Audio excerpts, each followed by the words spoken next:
Propriété exemple de l'addition et de la soustraction de radicaux.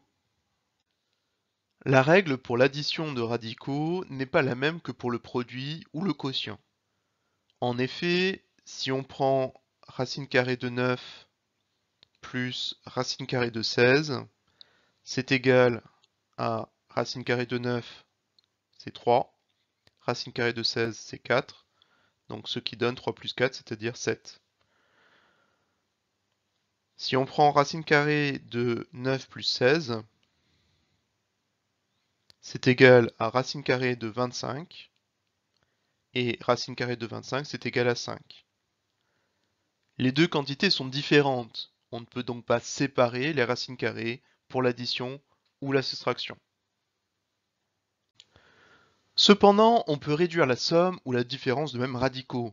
Si on prend ABC, trois nombres, avec C positif, alors on aura la règle suivante que A racine carrée de C plus B racine carrée de C est égal à A plus B entre parenthèses racine carrée de C. On a mis racine carrée de C en facteur dans cette expression. C'est la même règle que pour la factorisation d'expressions littérales. Soit f qui est égal à 3 racine carrée de 5 plus 7 racine carrée de 5. Racine carrée de 5 apparaît dans chacun des deux termes de cette somme. On pourra donc le mettre en facteur.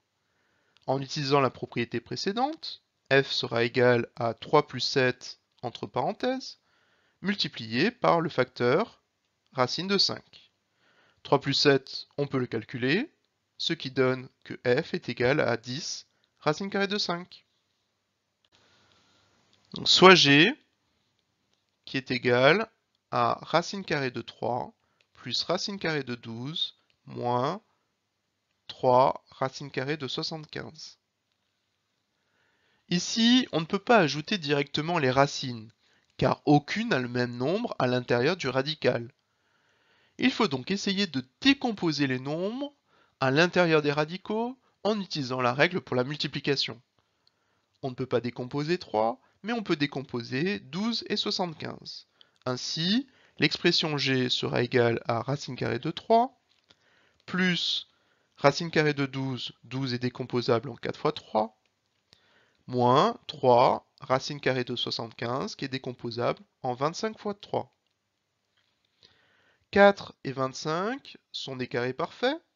Ce sont les carrés respectifs de 2 et de 5. On va pouvoir les sortir de la racine carrée, ce qui nous donne pour g racine carrée de 3, plus racine carrée de 4, c'est-à-dire 2, racine carrée de 3, moins 3, racine carrée de 25. En le sortant de la racine carrée, cela donne 5. Mais il ne faut pas oublier qu'il y a un signe de multiplication caché entre le 3 et la racine.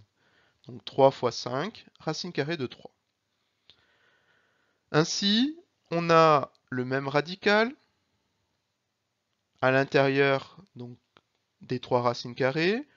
En utilisant la règle et en faisant attention car le premier racine de 3, il n'y a pas de coefficient devant, donc ça veut dire qu'il a un coefficient 1. On va pouvoir écrire que g est égal à, entre parenthèses, 1 plus 2 moins 3 fois 5, racine carrée de 3. Il ne reste plus qu'à calculer ce qu'il y a à l'intérieur des parenthèses. La multiplication était en prioritaire. Donc 3 fois 5, ça fait 15. 1 plus 2 moins 15, cela donne moins 12 racine carrée de 3. Ainsi, l'expression g est égale à moins 12 racine carrée de 3.